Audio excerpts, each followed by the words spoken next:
Om Bhadram Karnebi Shrinuyama Deva Bhadram Pashe Makshabhirya Jatraha Sthirairangai Tushtavagum Sastanubhihi Vyashema Deva Hitai Yadayuhu Swasti na Indro Vriddhashavaha Swasti na Pusha Vishwavedaha Swasti nastarksho arishtanemi Swasti no brihaspati'r dadhatu Om Shanti Shanti Shanti.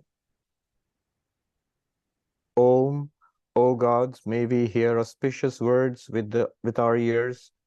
While engaged in sacrifices, may we see auspicious things with the eyes. While praising the gods with steady limbs, may we enjoy a life that is beneficial to the gods. May Indra of ancient fame be auspicious to us. May the all-knowing Pusha, god of the earth, be propitious to us. May Garuda, the destroyer of evil, be well disposed towards us. May Brihaspati ensure our welfare. Om, peace, peace, peace. Namaste, everybody. So we can start now. In the Mundaka Upanishad, we have now reached the second Mundaka. So it's divided into 3 Mundakas, each with 2 sections. So we are now in the second Mundaka and the section 2 of the second Mundaka.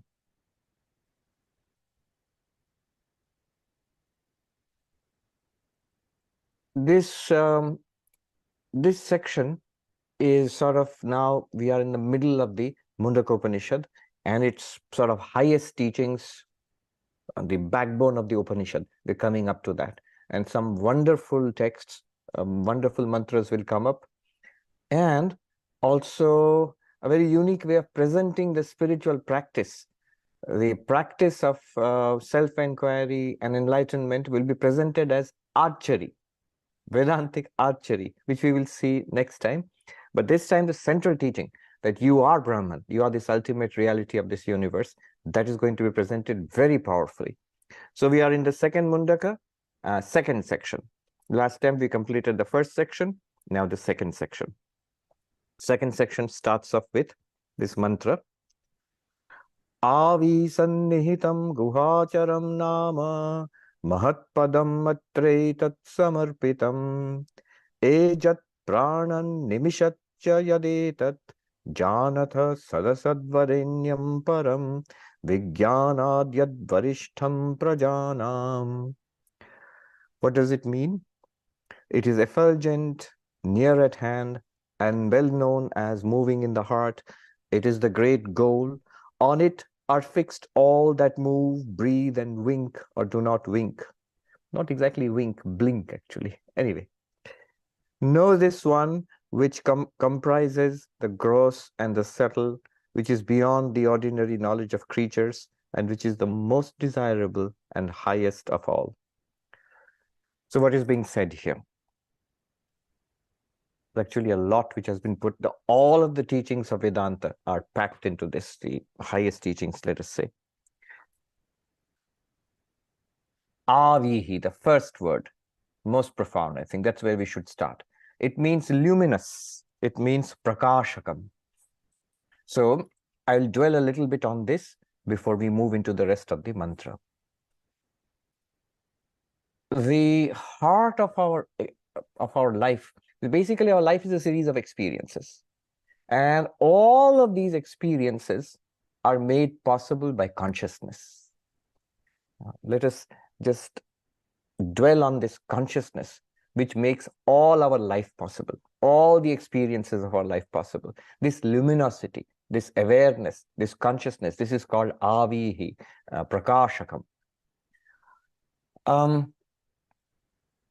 Whatever we experience, whether we are seeing things just like we are doing right now, we are seeing, or we hear, less like we are doing right now, we are hearing, or we smell or taste or touch, numerous, the entire range of our sensory experiences.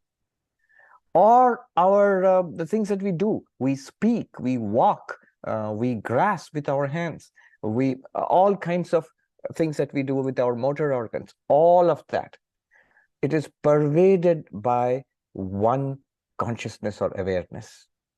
The experience of seeing, the experience of hearing, smelling, tasting, touching, all of that is illumined by this one consciousness. And this is not, remember, this is a description of how things are right now. It's not some kind of speculation. The Upanishad is asking us to appreciate exactly how our life is right now. Our very experience of life, whatever we experience, with eyes open, looking out, focused into the world outside, with eyes closed, introspecting or meditating inside, all of it is in one awareness. So this awareness, it is compared with light, prakashakam, luminosity. Just like if you switch on the light in a room, everything, all the variety of things in the room are illumined. But it's all because of one source, that one light. Similarly, whatever we call life itself, our external life, external means our contact with the world, where we see, hear, smell, taste, touch, or our internal life, where we think and remember and desire and love and hate, enjoy and suffer. All of that, internal, external, all of it is illumined by one light. So this light is the first thing about this light, that it makes possible conscious experience. It makes possible all the experiences of our life. Notice another thing. Our experiences are varied. So in seeing itself, how many things we see, how many colors, how many people, how many shapes. And then there is hearing and smelling and tasting and touching. All enormous variety of experiences in our sensory experience, in our internal mental experience, emotional experience, enormous variety of experiences. But these experiences are many because the objects of experience. Now, when we look at an experience, each experience, whatever experience we have, just the experience of looking at your device and seeing right now the class which you are seeing, this very experience, there are two sides to it. One is what is being experienced, and the other one is that which is experiencing. You can broadly call it the subject and object of any experience. Now, experiences, here's the point. Experiences are different. We have a wide range of different experiences because we have many, many objects of experience. The things that we experience are many. Therefore, experiences are many. But that which experiences, the subject, is the same. This is something we must appreciate right now. It's a subtle point, but it's worth noticing that the same one which was looking at maybe a blank screen earlier is the same one looking at the screen with the class now, is the same one which will be doing something after an hour later. But what you are experiencing keeps changing.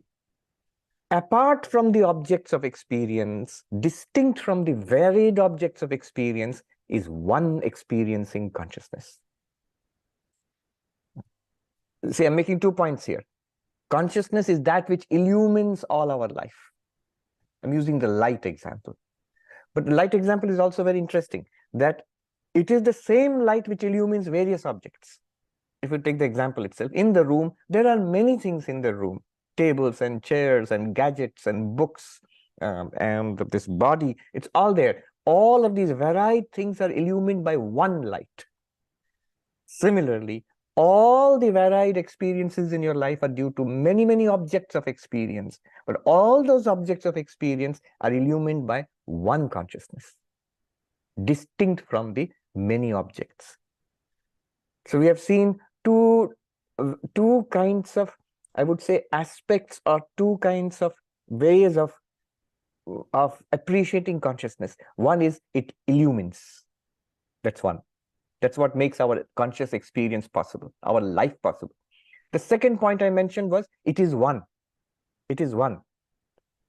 Objects are many, experiences are many, but consciousness is one, distinct from those changing objects and changing experiences, illumining all of them. Just like one light in a room, it is one consciousness. Another thing, allied, all of these are very closely allied, but I'm sort of teasing apart various features of various aspects of our conscious experience. And I'm not looking at the objects of our conscious experience. I'm looking at consciousness itself as far as possible. Another thing, it is not only one, it is unchanging. So the objects, our experiences are many and changing. The objects of experiences are many and changing, but consciousness itself is not changing. This is not appreciated also. We generally have a feeling, oh, the world changes. I have no doubt about it. But I am also changing, isn't it? I have changed from my babyhood to childhood to youth to middle age.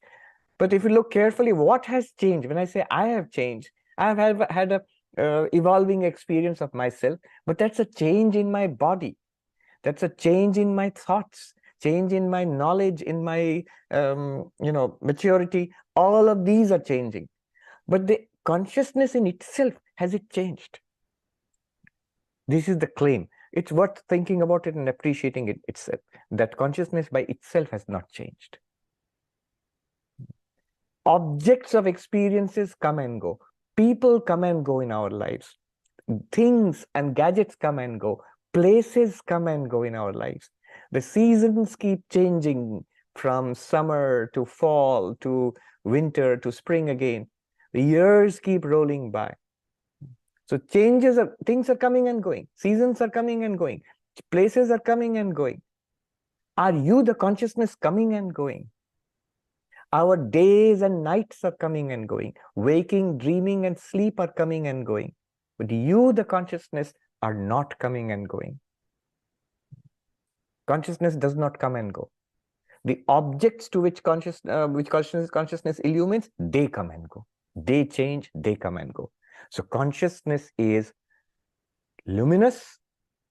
It shines. It illumines everything in our lives. Consciousness is one. It is the same and unchanging also. See, these are very related but various subtle aspects of consciousness. Another thing about consciousness, it is the subtlest of all things, often called susukshmam. Sukshmam is subtle. Susukshmam, subtlest of all things. What do I mean by subtlest of all things? So here is a physical universe. If you analyze this physical universe, it's comprised of forms and sounds and smells and tastes and touch. This is what we mean by physicality, actually. And this physical universe appears to us in the senses, in our sensory experience. Subtler than the physical universe is our inner experience, our personal, private experience of our thoughts and memories and feelings. Why do I say subtler? Remember, the physical experience to a great extent is shared. We all share the same physical world, but our private, subtle world is unique to each of us. So physical world, gross, physical, sensory, and subtle world is interior, subtle, private, first person, mental, not sensory. Thoughts and feelings, you cannot see them or hear them or smell them or touch them, but they are all experienced by each of us internally. So a subtle world is there. Even more subtle than that, there's something called the causal world. Causal world is that when the subtle world becomes like a seed in deep sleep. That we generally don't think about, but just keep it as a category. Even more subtle than the subtle world, even more subtle than our inner first person experience is a causal state like our deep sleep.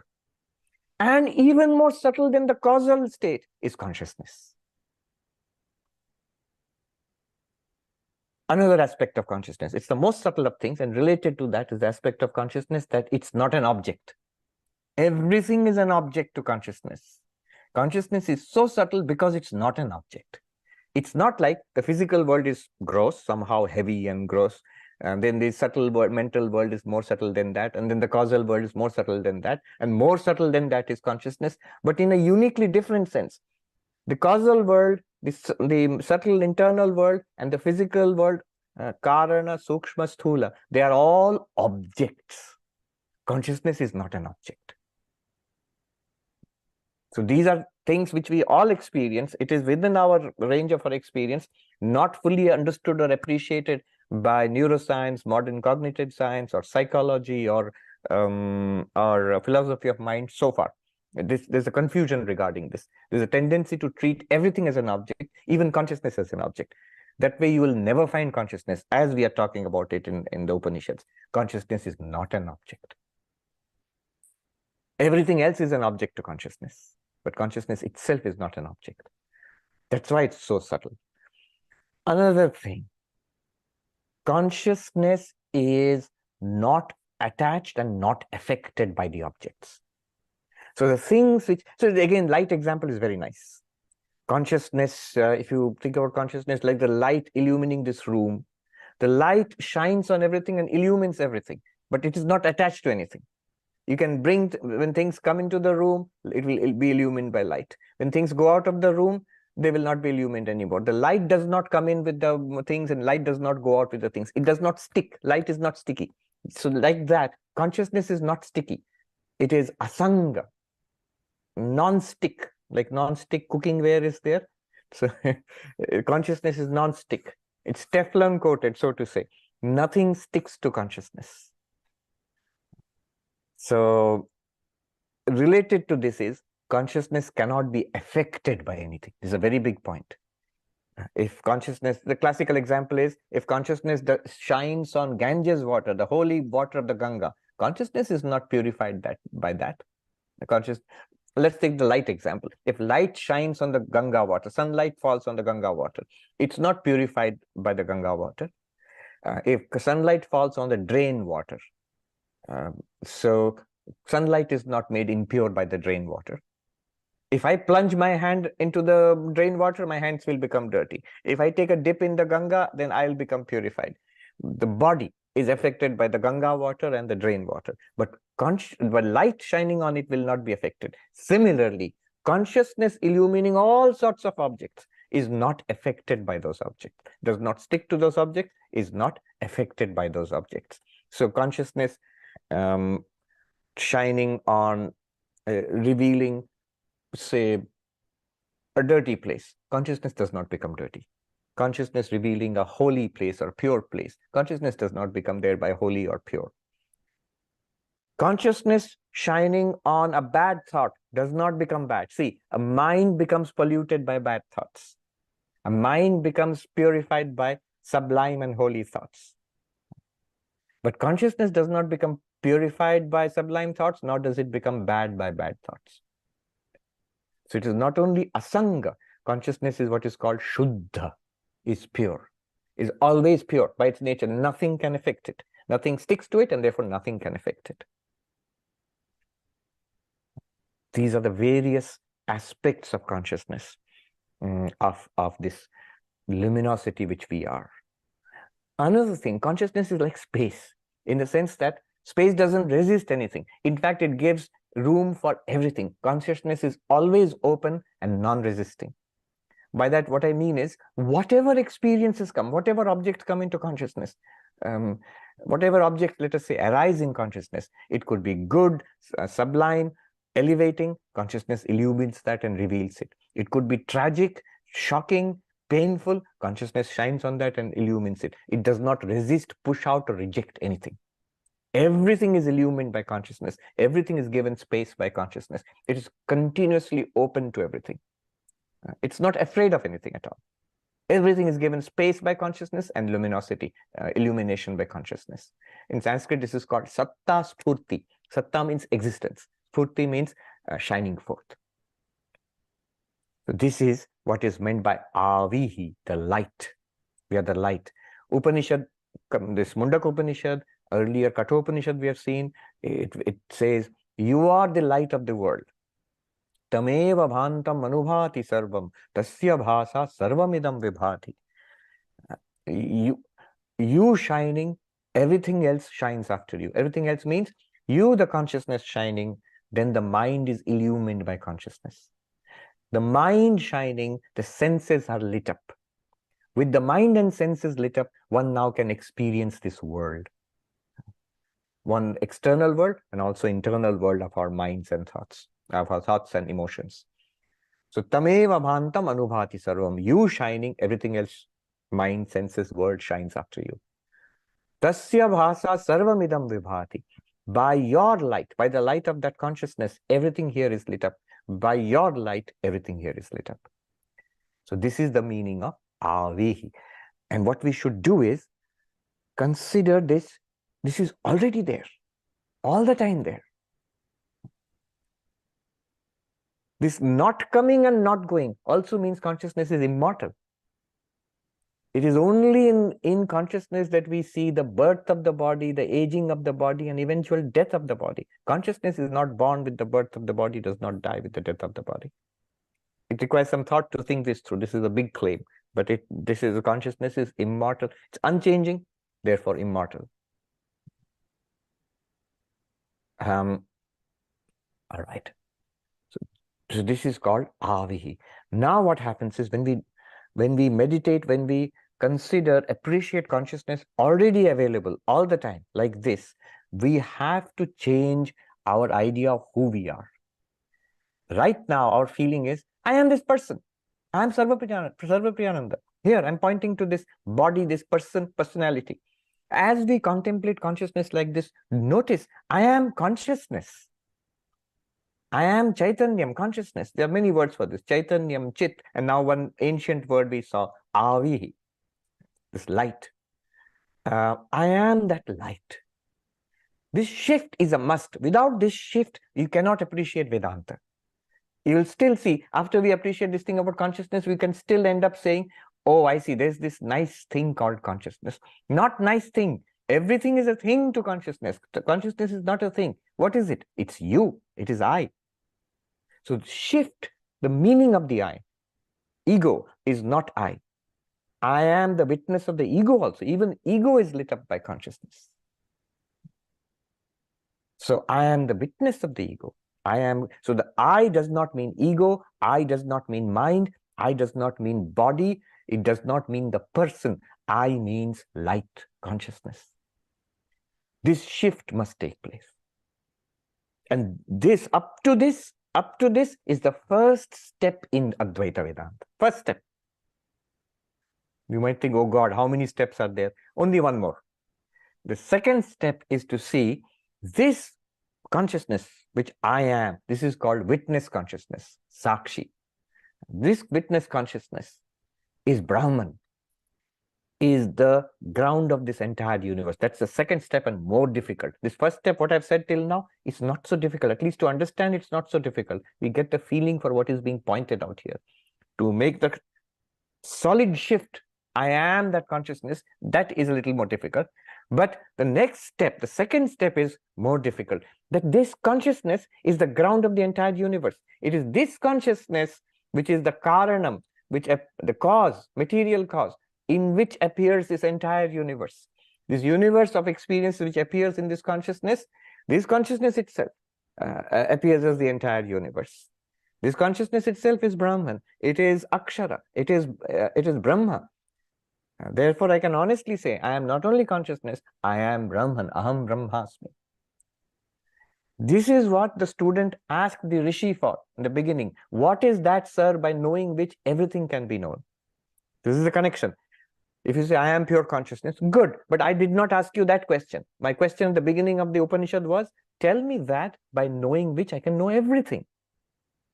Here is the second step. This consciousness, once you have understood what that consciousness is, this consciousness itself is that by knowing which everything can be known. How? How can knowing myself as consciousness is knowing everything? Because this consciousness alone, with the network of names and forms called Maya, appears as this universe. It is the material cause of this universe. It is the upadana of this entire universe. That is the second big step. Two steps. One is, I am not the body, not the mind. I am witness consciousness. And sit quietly and think about the witness consciousness. What is this witness consciousness? It is that by which every experience in my life is lit up. Without that, no experience in life. Nothing. My life doesn't exist without it. That's one. Second, it is one and distinct from all the experiences and all the objects experienced, all the people experienced, distinct from this body. and from all my thoughts and feelings and emotions, ideas. It's distinct. This is the second thing. It is one and distinct from everything else.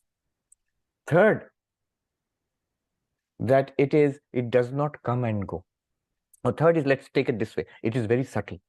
It's subtler than the physical objects, it's subtler than the mental objects, it's subtler than the causal state. Because it is the subject, it's not an object. That's an important thing to note. It's not a thing to be seen, it's that to which everything appears. Then again, note, it does not come and go. It's always there. Note, nothing sticks to it. No person will stick to you, the consciousness. No experience will stick to you, the consciousness. No thought, no emotion, no pain, no matter how chronic, it will not stick to you, the consciousness. No negativity, also no positivity. Nothing will stick to you, the consciousness.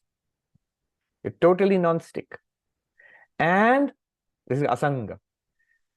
People say detachment is very difficult for us. We are not monks. You are naturally monks. All of us are the most detached monks of in the entire universe which ever were. Completely. In the Himalayas, they say, Virakat Mahatma. Virakt. Virakt means, in Bengali, the word Virakt means irritated. But, Virakta. But in the tradition of the Uttarakhand and Himalayas, Virakta Mahatma means a monk who has got great dispassion, not attached to anything. And sometimes Punjabis, so they don't say Yuktakshar, instead of saying Virakt, they will say Virakat. So you are the most Virakat Mahatma of all time. Naturally, you can't, it's choiceless for you. You cannot make anything stick to you. Nothing will. You try your best to hold on to something, someone, some experience, some state of body or mind, you'll be disappointed. It will all flow away from you.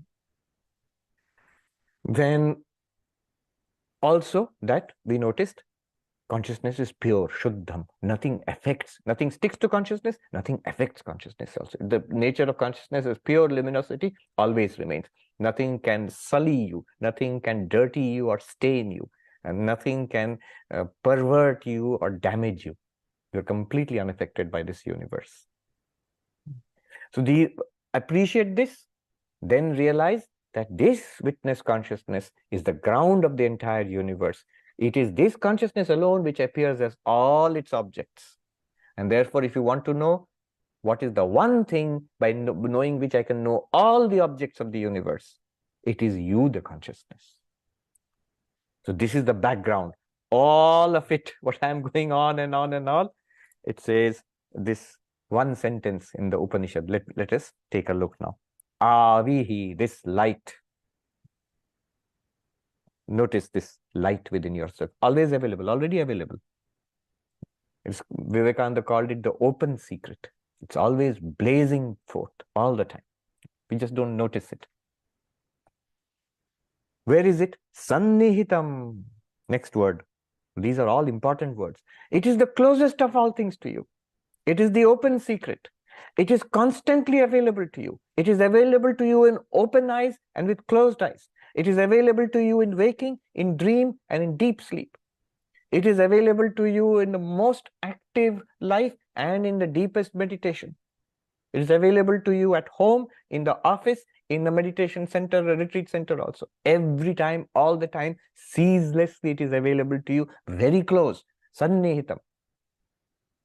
The Upanishad says it is farther than the farthest and nearer than the nearest. Further than the, Shankaracharya comments there, further than the furthest for whom? For the ignorant. The ignorant one who does not understand what is being talked about will say, what's going on here? So abstract, so difficult. There's nothing abstract and difficult about it. It's the most obvious thing, closest thing to us. And for the one who understands, Upanishad says, it is nearer than the nearest. What is the nearest to us? Our own bodies. Even nearer than that, my own thoughts, my own existence. That which reveals this existence, thoughts, bodies, that is consciousness. It's literally you. What can be closer than that? Sannihitam. Guhacharam nama. Can you locate it precisely? Yes, it is located precisely in your own minds. Guha means cave. Cave. So the mind is compared to a cave. Actually, here Guha is mind, manomaya, vijnanamaya, kosha. So our thoughts, our emotions, our memories. Now in a cave, you need a light to see the contents of the cave. What's there in the cave? There might be tigers or lions, or they don't live in caves. Bears live in caves. I remember in the Himalayas, I made friends with this monk who lived in a hole in the ground above Gangotri. So I said, there's a very nice cave. Why don't you go and stay there? And he said, no, there's a bear in that cave. He's a kind of a bully. So he won't allow the monk to stay in the cave. Now, what's inside the cave? You need a light. Now, compare that to the cave of the heart. Guhacharam, the mind is called the cave of the heart. The cave of the heart, you need a light. What is the light? You, the consciousness. You illumine every thought that comes up in the mind, every emotion that bubbles up in the mind, every memory, every impulse, everything that boils up in the mind is illumined by you. You are the light.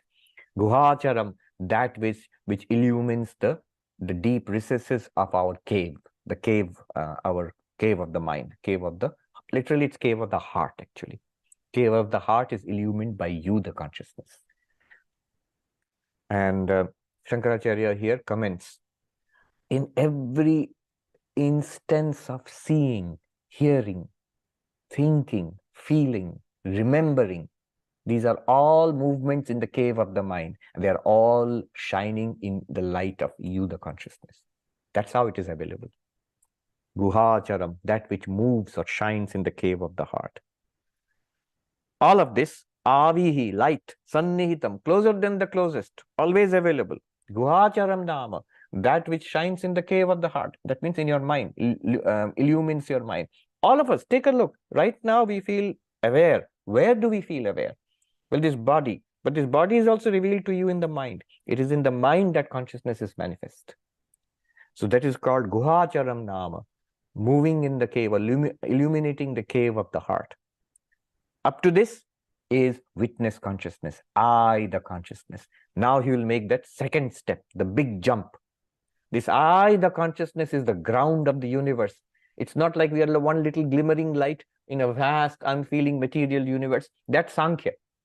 Advaita Vedanta says this so-called vast universe, even the space, even the time, and all the objects in this space-time, they're all appearing to you, the light, in you, the light, and it is nothing but you, the light. I'll repeat.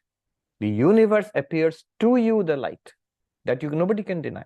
What does the object appear to? Appears to the subject. And we have just discovered the subject is this light, consciousness. But it appears in you. Think about this. You say, why do you say in you? Isn't it outside me? Where is the boundary, phenomenologically? Where is the boundary between you, the awareness, and the object?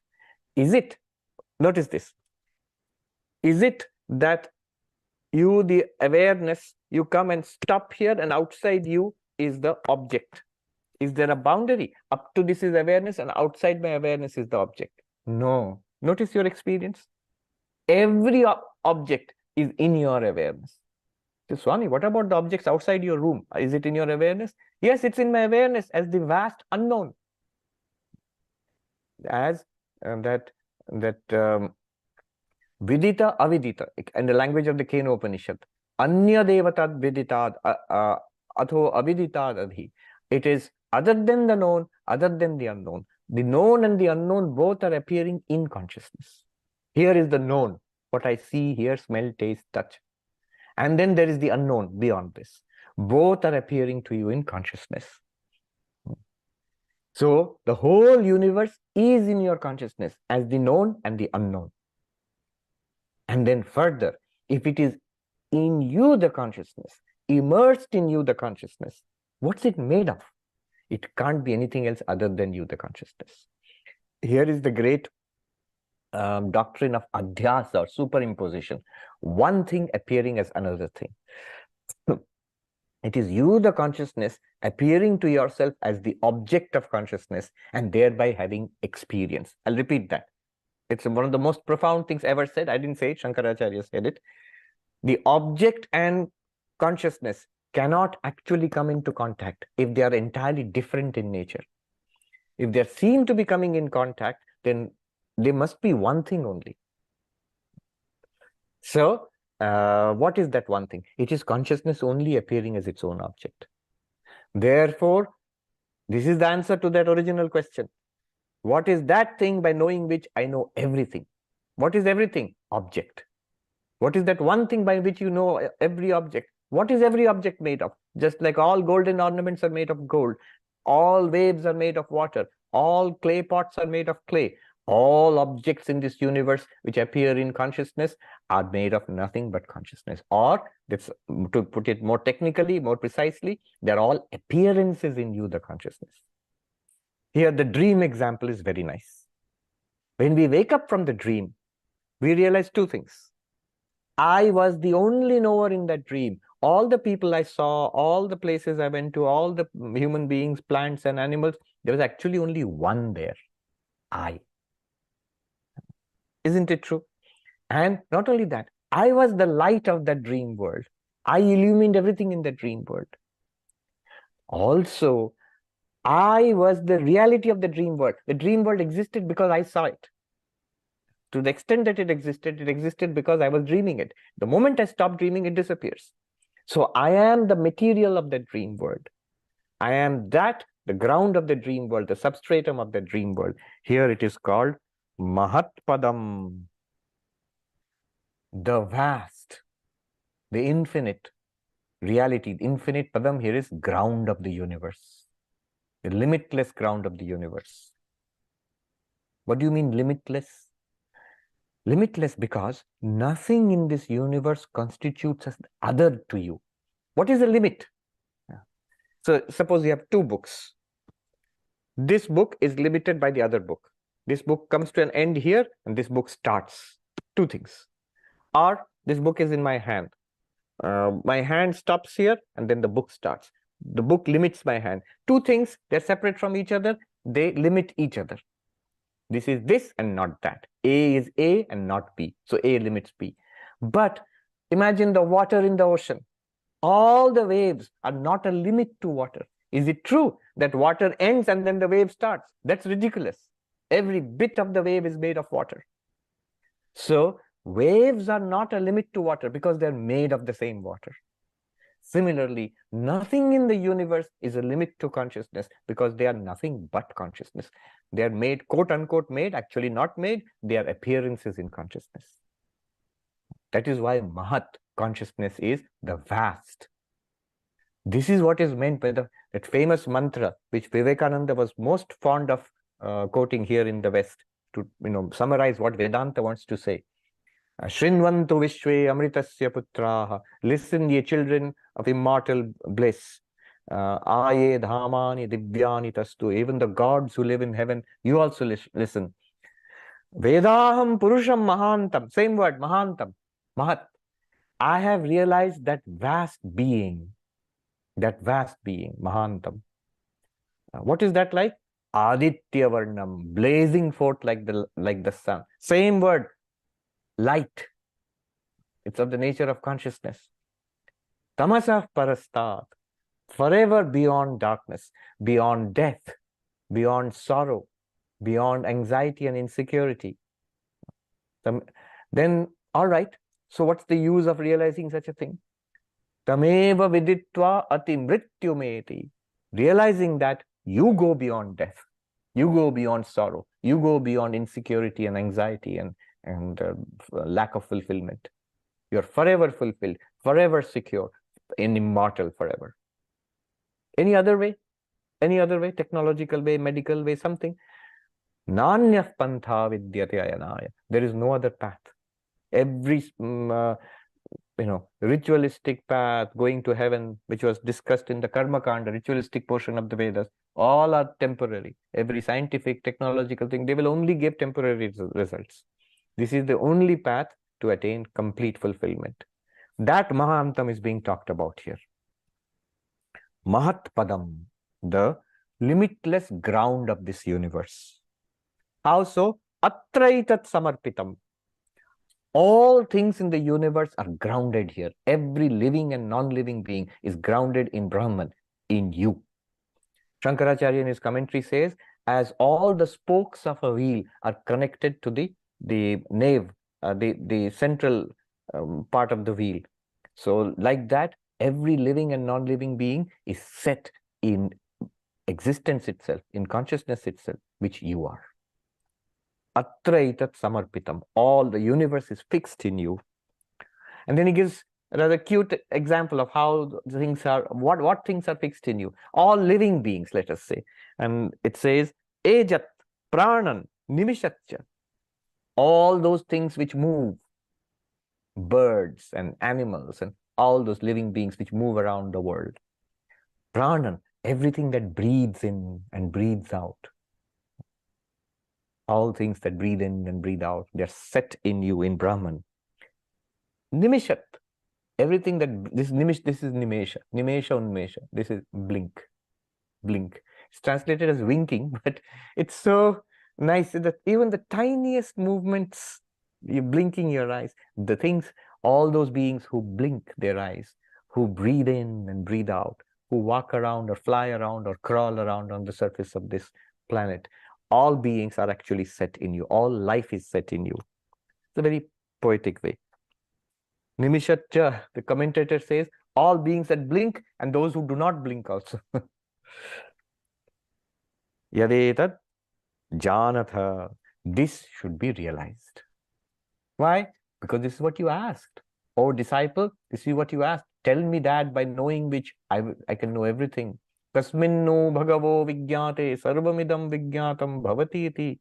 You remember in the very beginning of the Upanishad, the student Shaunaka asks the Rishi, Sir, what is that by knowing which, that one thing by knowing which I can know everything? This is it. This is the meaning of know thyself. What is that know thyself? This one.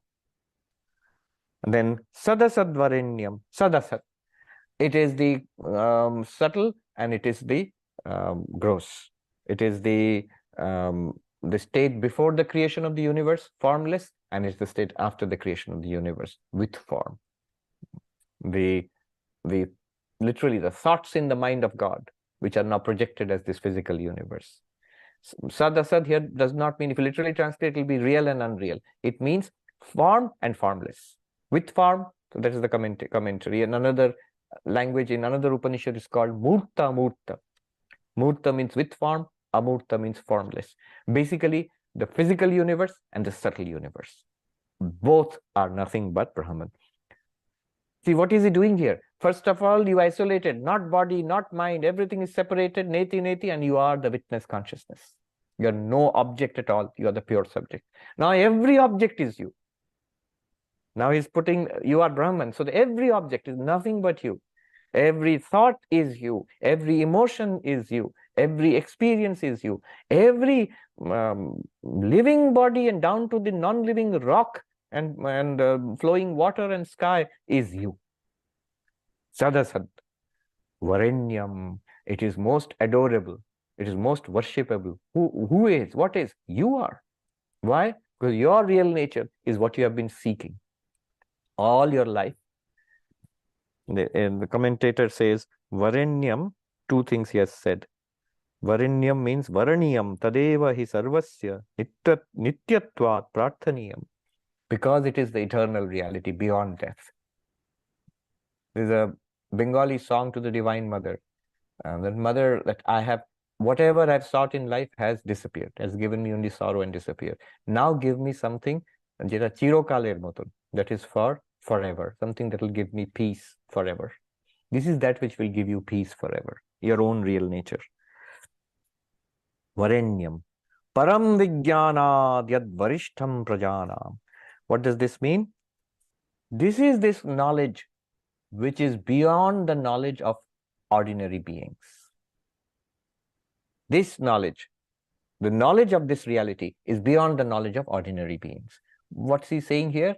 He's going back to what was discussed at the very beginning of the Upanishad, when the student said, please, sir, teach me that by knowing which I shall know everything. And then the teacher said, there are two kinds of knowledge. Paracha, paravidya. The supreme knowledge, the relative knowledge, the transcendent knowledge, and the knowledge of this world. And here he is saying the knowledge of this reality is that supreme knowledge. And it is beyond all kinds of aparavidya. The secular knowledge or also the religious knowledge, all of these are aparavidya, the lower vidya, the lower knowledge. Knowledge of the world, of science, of art, knowledge of even ritualistic religion, the karma kanda of the Vedas, all of them are lower, and the spiritual knowledge is the highest, the knowledge of the self, knowledge of Brahman, Brahma Vidya or Atma Vidya, the knowledge of Brahman or the knowledge of the self is the highest. This is what is being said here. Let me see what Shankaracharya has said. Avi prakasham. So the first word itself, avihi, is light, Shankaracharya says. Sannihitam, very close. Vagadi upadhivi jvalati bhrajati iti. That which is shining through all our conscious experiences of speaking, hearing, thinking, all activities.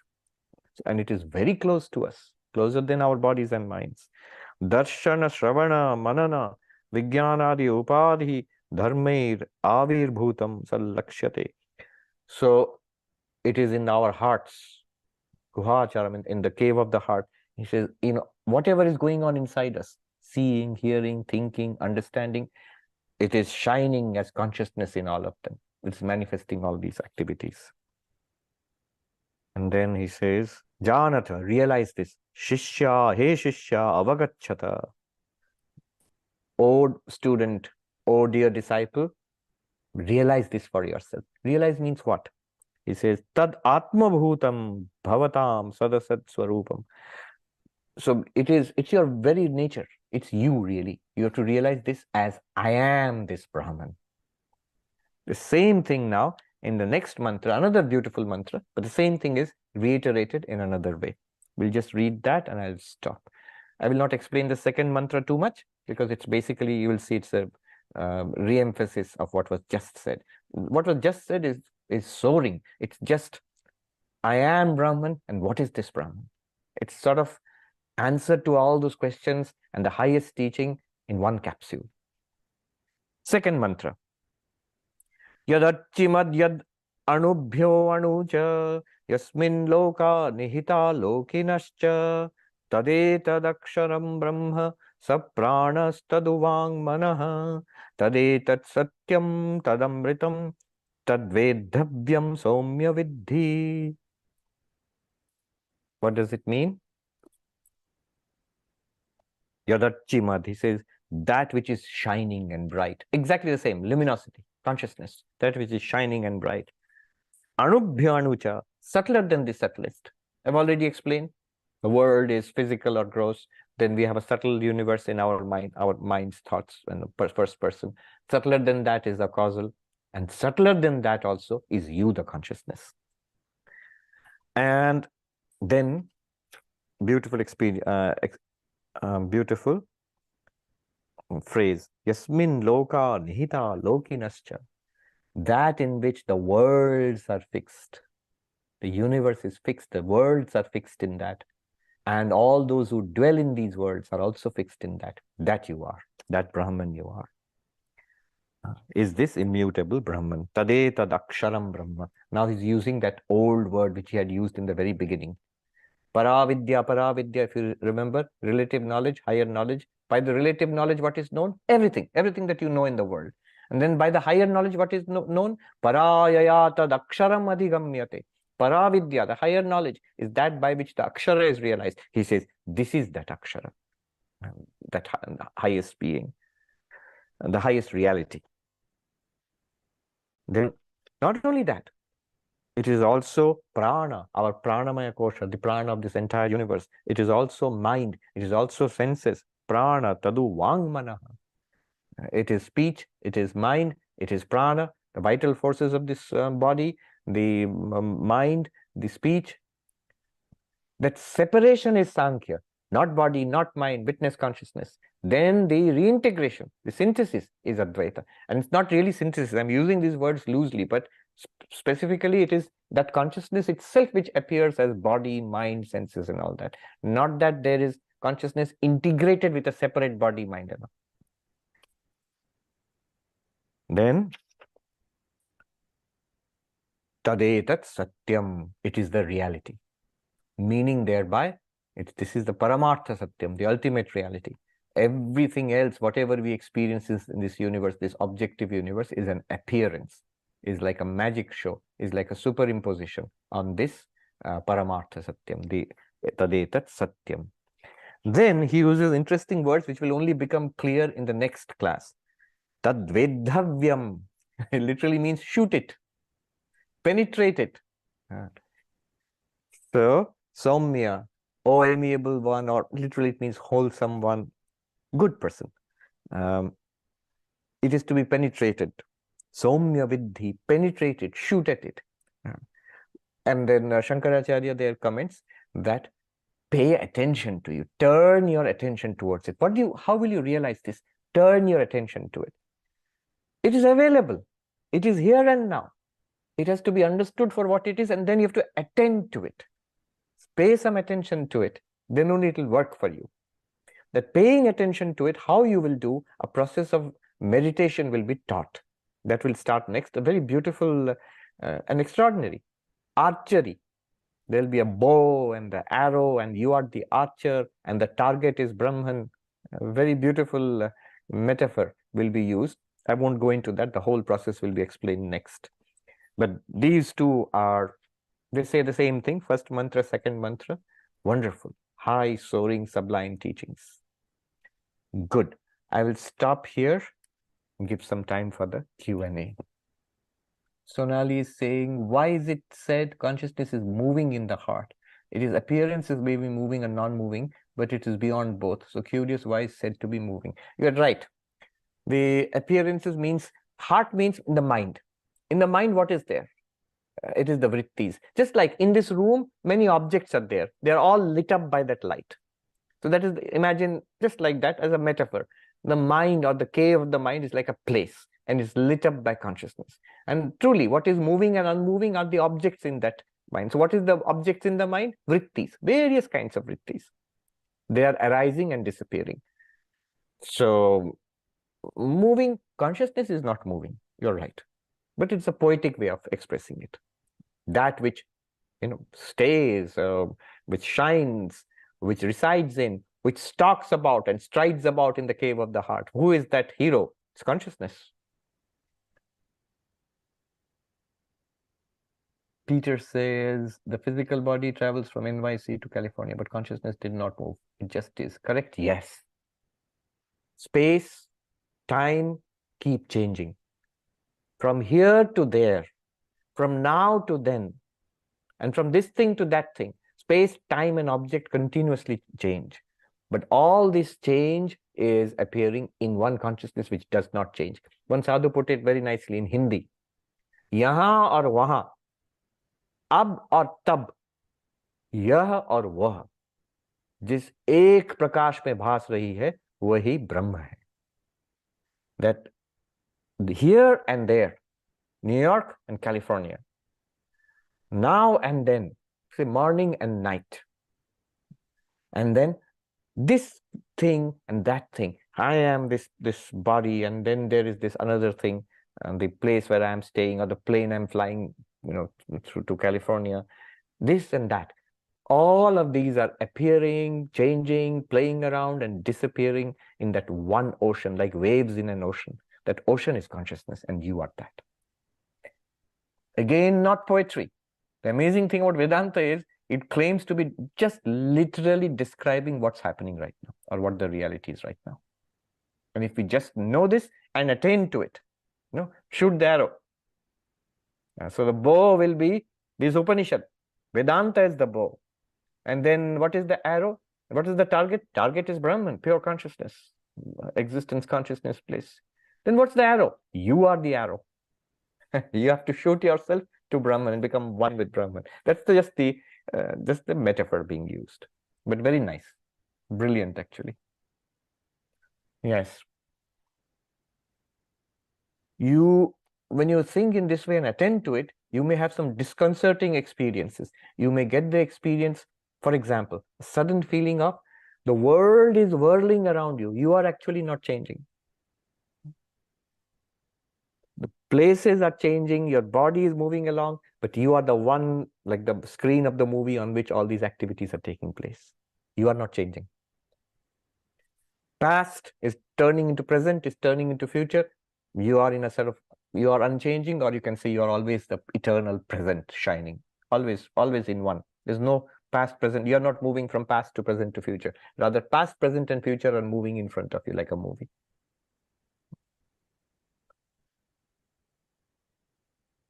David says, consciousness is who we are, so can be known directly, not as an object of perception by itself. Yes, self knows itself. What is described is not just theoretical. Absolutely not.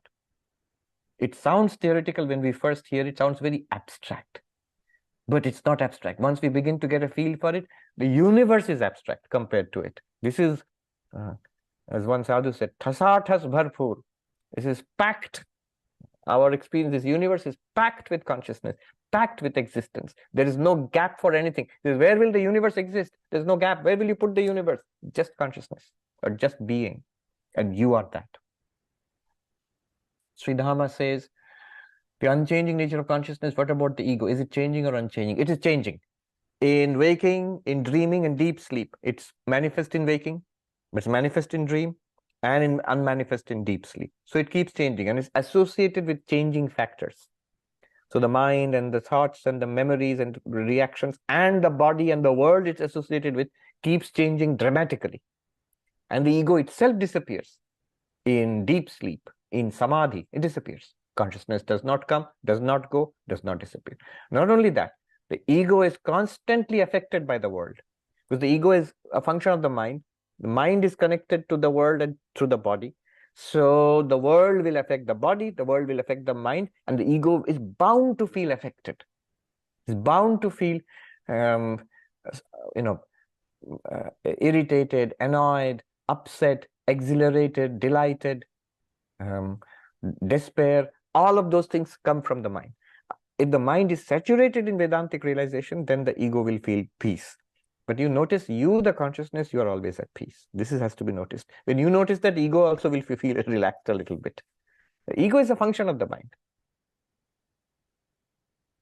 I'm wondering if the ego perhaps is the one that keeps integrated identity of individual through changes to body and mind. Correct. What it does is, it appropriates to itself all the activities going on in the body mind and says, I am thinking, I am talking, I am walking, I am listening, I am waking, I dream. And then I sleep, of course, you can, because I itself goes to sleep. So it is the integrative function of the active body mind. But when the mind goes to sleep, the ego also disappears. And it's a necessary function. Otherwise, we wouldn't have a sense of identity in this individual. The individual identity depends on the ego. Yes, Avi in Tamil means spirit. I've heard that. It might be related to this ancient Sanskrit use of luminosity. Amira says, is the definition characteristic consciousness the same as Dvaita and Advaita philosophy? Only to some extent. The big difference between the definition of consciousness in Dvaita and Advaita is, Advaita would consider consciousness itself to be the ultimate reality and the ground of the universe. Whereas in Dvaita, the farthest you can go is, you're the witness consciousness in this body and mind. Every body and mind, there'll be a separate witness consciousness. And there is a Paramatma, a God of the universe, who is the ground of this entire, creator of the entire universe. So the difference between God, universe, and you, the consciousness, is maintained in dualistic philosophy.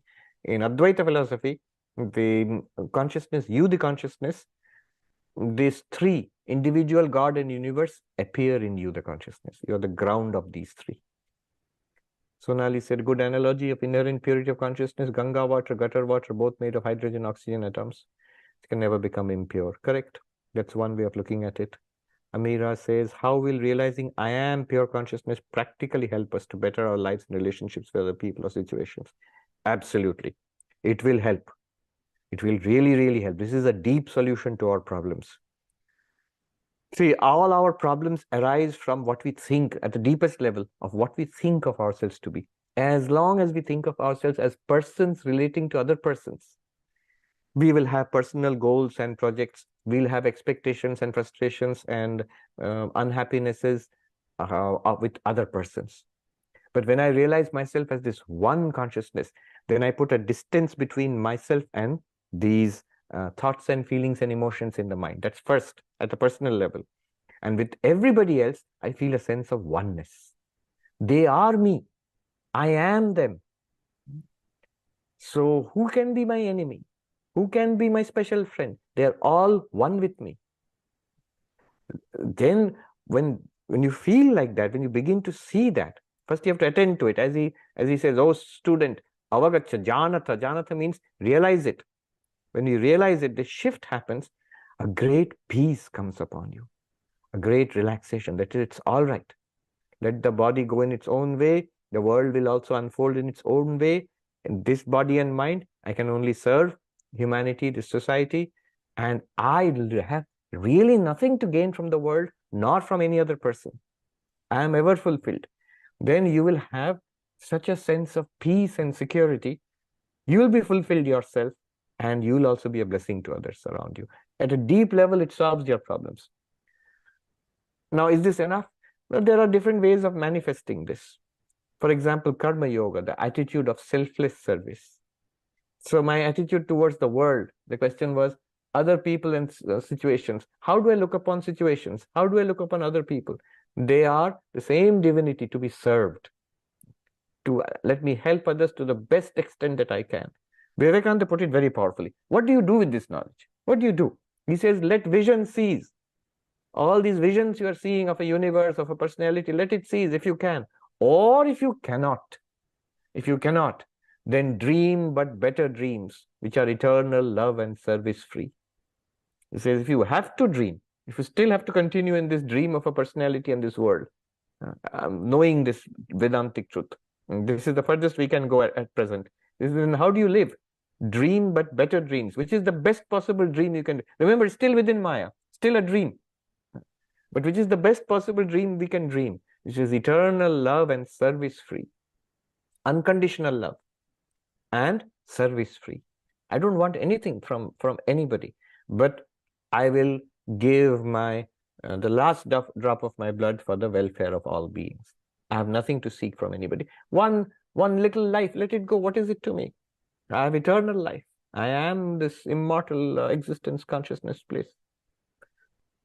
Just by the way, I was just reading about maybe the greatest philosopher of our times who passed this year or last year, Derek Parfit, P-A-R-F-I-T.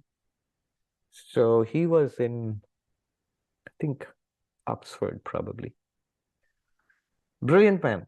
Just now, recently, a book has been published about him. So I was just reading about his life. His conclusion was this. Why he became so famous? His conclusion was this, that really the purpose of life is to sacrifice ourselves for the humanity. Not to gather and hold things back for ourselves, to keep supplying this one with fame and power and pleasure and everything for this. The whole universe exists for me to extract and worship this entity. That is a losing proposition. This entity is a false entity. It's going to fall apart very soon. And if you've spent your life taking care of this body, it's useless. You have taken care of the instrument, but you did not do anything with this instrument.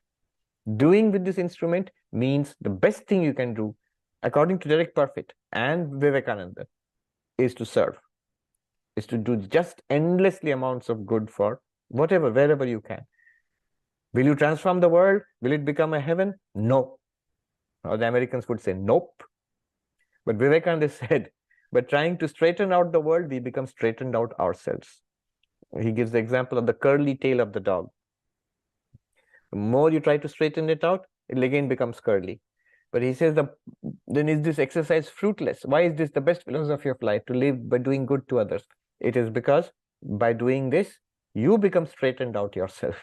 You get free of samsara, you get liberated, you realize your inherent divinity. The best manifestation of the divinity. Vivekananda said religion is the manifestation of the divinity within us. The best manifestation is to love and do good without condition, limitlessly.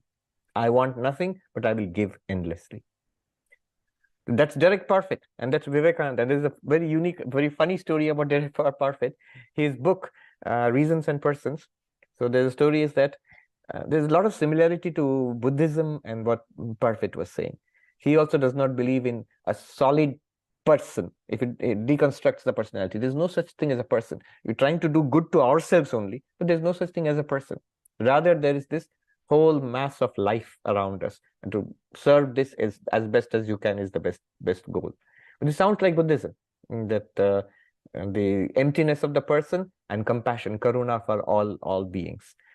So the funny story is, it seems one of Parfit's colleagues introduced a Buddhist, introduced his book to a Buddhist abbot in a monastery in Nepal. And later, when he visited that monastery, he found that the monks were chanting from his book, from the Derek Parfit's book, that converted that part of it into a chant. Anyway, that's a story. Avi is light, yes. The word Avi, light, Parul is asking. Bhargava is saying how to identify which heart they mean in different texts. Physical heart is the cave of the mind. Yeah. So first, physical heart, to fix your mind in a particular place, locate it so that you can concentrate. But the real meaning of that, Shankaracharya says, Buddhi Guha means Hridaya Guha, the Guha of the heart or the mind. Shankaracharya points it out. It's Hridaya Guha is Buddhi Guha, the Guha, the cave of the mind, the cave of the intellect. Hub of the wheel, yes, that's what I was searching for, this word. Not nave, hub of the wheel. Rick has pointed it out. Srinivas Raju says, every experience in my awareness. Correct to say awareness here refers to the reflected consciousness. Deeper level ultimately relates to pure consciousness. Correct. So technically, in every vritti in the mind, consciousness is reflected or illumines that vritti. That is called Chidabhasa. But remember, don't make too much of a difference between Chidabhasa and Chaitanya, pure consciousness, because it is that same consciousness which appears as Chidabhasa, reflected consciousness. Yes, Shonali has reminded us. Happy Thanksgiving to everybody, especially here in the United States. It's a big holiday. And right here in Manhattan, we are right on the route for the Macy's parade. It's been crazy this whole day, and tomorrow is going to be crazier still. Huge numbers of people all around, all waiting to see the floats tomorrow, the Macy's parade. Let me end with a chant. Om Shanti Shanti Shanti Hari Om Tat Sat Shri Ram Krishna Arpanamastu.